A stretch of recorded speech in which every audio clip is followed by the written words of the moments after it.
About a year ago, I set out on one of the greatest challenges of my lifetime. I beat Plants vs Zombies only using nuts. It was an extremely difficult endeavour, taking over 6 months to complete, but there was one common complaint that I received through the journey that really bothered me. Some people were expecting me to beat the game only using walnuts, like the regular guys. They thought I was going to hold back zombies using walls and stalls to finish each level without ever actually killing a zombie. I was told time and time again that using the peanut and exploder nut was cheating. At the time, I found this a bit insulting. The nuts only challenge was extremely difficult, yet I was expected to handicap myself further. But something about that idea stuck with me. Can you beat Plants vs Zombies without ever killing a zombie? Let's lay down the rules. Firstly, and most importantly, I cannot under any circumstances kill a zombie. I cannot transmute a zombie, I cannot disappear a zombie, and I most certainly cannot hypnotize a zombie.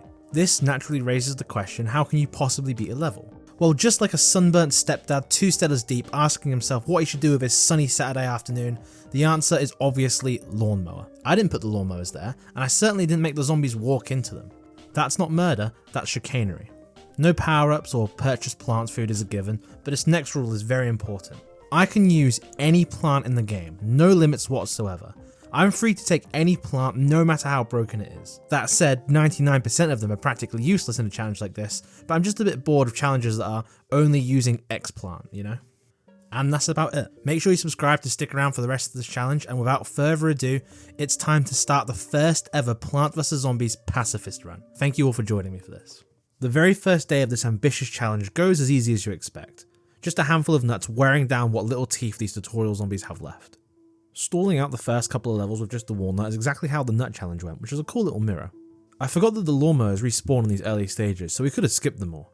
But for the sake of completionism, which is definitely a real word, I want to do all these levels. Day 2 is the power up tutorial, so naturally we skip. Day 3 forces us into using a cabbage pult, which last time around I made a big deal about making an exception to the rule, but it only just dawned on me that I can just scoop these up and it's a complete non-problem. Once more, we just spam these regular brown boys, which, wow, I'll never be calling them that again. A strategy that I'll be enjoying for the 3 minutes it'll be viable. Day 4 is a conveyor belt level, the first of many. I won't be complaining about them as much this time round. Not because I became a better rater and realised it's not actually that interesting to listen to someone cry about every third level, but because this time round I stole another YouTuber's account that had all plants unlocked, but for the life of me, I can't remember whose account this is. Oops. Day 5 doesn't let you pick your plants, but it did give us a walnut, so we had to give it a try. I got surprisingly close on this one. The walnuts weren't enough on their own, but using sunflowers and unarmed potato mines, I was able to buy a little extra time along the way. Unfortunately, we're introduced here to our first threat of the challenge, the torch zombie, and he comes just before the last wave, meaning it's impossible to stall him out. That said, lawnmowers are still respawning, so I win anyway. We'll chop this one up to divine intervention. Day 6 is another skip'ems, there's quite a few of these early on. Day 7 and I'm bored of wall stall already. There's so many ways to stall out a game of Plants vs Zombies, and we have like 2 worlds to go before half of them don't work, so I want to experiment a little bit. I call this little maneuver the suck and blow. We start out with some garlic in the corners of the map to create a bit of a funnel. Once the slowest breed of zombies known to man makes it further down the lane, we slap down a sweet potato, sucking them all into the centre of the field. Now for one of the most satisfying instant use plants in the entire game, the hurricane, to blow all the zombies back to the front of the line, hence the suck and blow. This really is a fun strategy that sets up some of the most satisfying lawnmower action I've ever seen. It's really effective as well, as long as there's 0 zombies on screen that can instant kill a garlic, so it's awful, but pretty cool. Day 8 and I thought a little too far out of the box. I thought maybe a mixture of the sap fling and the spring bean would work well enough, but man, the spring bean sucks. I didn't realise it only knocks a single zombie back a single space. What a waste. Desperate to make this strat try and work, I bring along the containment to boost it, and it still sucks. It knocks them back further, but still only 1 zombie, and it still falls asleep. What a waste of a plan. Not wanting to waste any more time on this already time-consuming challenge, I elected to erect a girthy wall of nuts, which did the job very well. This level introduced a tombstone zombie, which I never really considered an issue, but it does take up a lot of space, which we really need to place nuts down. If it ever becomes too big of a threat, however, I can just bring some gravebusters. Day 9 I take down the exact same way, but regrettably I can already feel the firm grasp on these levels slipping. The zombies are stacking up much faster already. It's not a problem yet, but I fear that spamming walnuts won't last much longer. Day 10 goes exactly the same, but I vow to hold the board even longer. Day 11 doesn't let you pick your plants, but it did give us a walnut, so I gave it a mighty good go. Not even close. For day 12, I was looking at what options I had at my expense.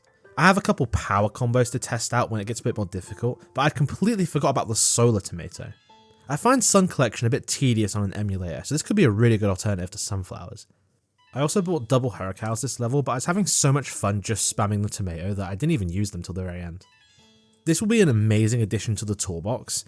That said, it's very slow on sun generation, extremely powerful late game, but we'll need some sunflowers to help early on. Day 13 was a complete nothing burger. In my last challenge, when I felt like levels were getting a bit dull, I'd give you guys some nut facts, but I have a feeling that random facts about famous pacifists won't be as interesting, so for this challenge we have a new gimmick. Once per world, on a level that I consider to be the dullest, I'm going to let the level play out in the background while I present you a short PowerPoint presentation on something random that I'm interested in that week. And for our very first micro presentation, I present to you the worst combination of food I have ever eaten. Now for context, I was very ill at the time and really didn't want to cook. In fact, I hadn't eaten at this point for about 2 days and I had barely left my bed. And this all took place about 2 months ago. And for the record, this illness probably wouldn't even count as a flu, it was just a bad cold and I'm really pathetic. Now, the combo of food in question is a Rustler's barbecue rib sandwich. This was around the time that the McRib was coming to the UK, and I was unreasonably excited for that because I used to love the McRib episode of The Simpsons. I had a zero sugar regular monster, something I would never drink, but they didn't have my usual drinks in the meal deal section, and 4 entire mint chocolate ice cream magnums. Now the price of such a fiendish combination of food was uncontrollable projectile vomit. I have not vomited in years and I hate it. But it was an interesting experience to be fair. Vomiting always sucks no matter what. But it did just taste like mint ice cream and Monster, not the end of the world. But when that Rustlers came up, that was hell. I promptly passed out on my bed and slept for an entire day. This concludes my first mini presentation. Day 14 was drastically harder than every level so far, so much so that it came down to the wire. I wasn't sure if the zombies were just coming so fast I couldn't set up a good defense, or maybe they were coming in such numbers that I couldn't hold them back anymore. Then I realized I forgot to bring the primal walnut and it made sense. I had a lot more fun though because I didn't bring the walnut, so I think for the time being I'll be skipping out on him. Also, somehow in this level a zombie survived the lawnmower. That's really annoying. I had to restart this level because of a minuscule bug. But these levels take like 15 to 20 minutes a piece because of this stupid stalling strategy. Day 15 and damn, I had not considered this objective yet. It's fine for now, as sweet potatoes can just maneuver zombies around the sunflowers, but what are we going to do if there's a full row of plants to protect? I think I'm going to need the community to band together and figure out a solution for this one, because I can't think of any way to get zombies past a full row of plants. If you can think of any way whatsoever, leave it in the comments. Day 16 is the return of the torch zombie. A fella that's easy enough to deal with now, but it does make me miss when instant kill zombies had counterplay. Like, the torch zombie is a really well designed zombie when you think about it. He instantly kills anything he touches, but his fire can be extinguished. I really miss that game's design, that's awesome. I'm going to keep spamming walnuts while I can because it won't be possible for much longer. Also, since I barely used the tall nut in the nut challenge, I never really got to see how he looked as he degraded. He looks horrible, dude. This is some serious meth head shit. Poor guy. Day 17 limits us to never having more than 14 plants. That means that nut stall isn't really an option, but the old suck and blow works a charm. I was starting to wonder why this isn't a meta option, like it feels almost unfair. You can just infinitely loop this combo. But then a single torch zombie politely reminded me why garlics are useless past like the very first world. Day 18 is our first perennial defense levels, which historically have been my favorites. But for this challenge, I think they're going to be extremely difficult. Luckily the first one gives us a lot of sun, so I can just fill the screen with walnuts. And on the first attempt, it was so close, but one lane has a bunch of tombstones, meaning it just has less walnuts to defend it, and it fell just before the final wave. I run it back and have the genius idea to bring the Tomb Buster, but weirdly that's barred from this level, which is really frustrating. I decided to spam primal walnuts instead, but weirdly this did even worse. I tried a mix of walnuts and tall nuts, but again it just didn't perform as well. In a stroke of genius, I remembered that instant use plants aren't banned in this level, so the suck and blow is an option here. But with limited sun it will be a real challenge. One thing I forgot to mention with this strategy is how inconsistent the hurricane is. Sometimes its blow effect lasts much longer than you'd expect, and it causes random zombies to unexpectedly moonwalk backwards sometimes. It will freeze random zombies in other lanes sometimes, I'm really not sure how that works. Using the suck and blow method, we clutch up the level with only 50 sun to spare. Day 19 is a double challenge of things I don't really care about. I got bored of my current stalling strats and made one of the most disgusting combos ever. A single gum nut and nothing else. Like, single gum nut was enough to stall out this entire level. I did spam it with power at least, but still, a single gum nut stalled out this entire level. Ridiculous. Day 20 is an even more elaborate sunflower protection level. Luckily, we can still maneuver zombies around with garlics and sweet potatoes. I love this challenge already, as it's really cool that we found a super vital use for these otherwise Z-tier plants. The Hurricane's funkiness hit extra hard in this level. At one point, a torch zombie almost singed a sweet potato but got chilled by a phantom breeze. And I even weirdly got some zombies stuck between rows, and because of that, they dodged the Hurricane. I also unintentionally made a willy out of walnuts. On day 21, I went for the trowel mix method. That's a couple of every nuts. I made a really costly mistake here, however. I didn't bring an ice plant to chill out the torch zombie. The torch zombie comes just before the last wave, and he wiped out a lawnmower, losing me the level. This would normally be a minor mistake, not worth talking about, but this cost me like half an hour. That is the major downside of this strategy. It is just so time consuming. Day 22, and I got way too comfortable. I thought I could get away with the solar tomato as my sun's soul generator. I couldn't. On the run back, using a much better sun generator, I still couldn't do it.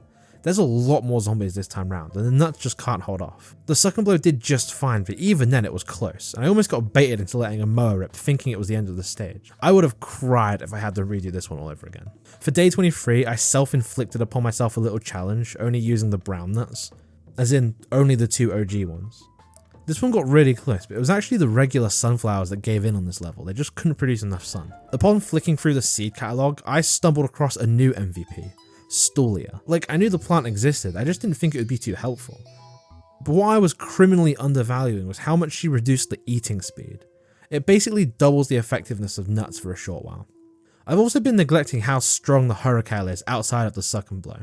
He practically resets a row that's cracked through a line of nuts. And it's even better for pushing back zombies that appear halfway through the map. Its recharge is insanely short, but that's just premium pretty privilege. On the run back of our new MVPs, this level goes down. Day 24 is the last day of Egypt we can do this challenge, and it's a plan your defense stage. The iceberg lettuce is given to you in this level despite normally being banned, but I didn't realize this and decided to bring the winter mint as a sort of teaser for things to come. Turns out the winter mint's freeze effect is kind of bad. It freezes so briefly that it doesn't really stall the level out at all. The first attempt of unfeeling blinking walls didn't even come close. Attempt 2, however, was one of the tightest levels I've ever completed. We attempt the suck and blow, but it's extremely evident very quickly we do not have enough sun to loop Hurricanes much. And there are so many more zombies here than before. Each sweet potato barely lasts a second before being eaten. Not only that, but there's a ton of torch zombies, which means I need to use the Hurricanes proactively in order to freeze the torch zombies. It comes down to the last wave and I'm all out of sun. The sweet potatoes just held long enough, but there's a torch zombie who singed every single garlic in his lane just before the last lane. He was about to end the run by triggering a lawnmower, but I managed to freeze him, lasting just long enough until the last wave. All is well, until a zombie blows into the one mowerless lane after the final wave. I was devastated as I'm like half an hour into this level at this point, when I managed to scoop up the very last potato milliseconds before it died, which gives me just enough sun to buy a garlic, which moves the sneaky little ne'er-do-well into a lane with a lawnmower intact. Not to sound too boastful, but I think this might have been the greatest play anyone's ever made in the history of this game. After an easy peasy boss fight, we've beaten the first world. This challenge was not that hard, but what do you expect from Egypt? There are so many ways to stall out levels, and I haven't even touched the surface of it yet. I'm holding the more powerful combos for when it gets tougher. Just like last time, I'll be streaming each of these worlds to prove that I do it all legit. And because I like talking to you guys while I spend hours wasting my time stalling out a kid's game. So keep your eyes peeled for streaming times. I'm also going to be uploading more on my second channel. I want to start making more hobby related content, so if you're into Warhammer and Yu-Gi-Oh and other nerdy stuff, go check out Shagrot's side quest. With all that said, thank you very much for watching. Cheers.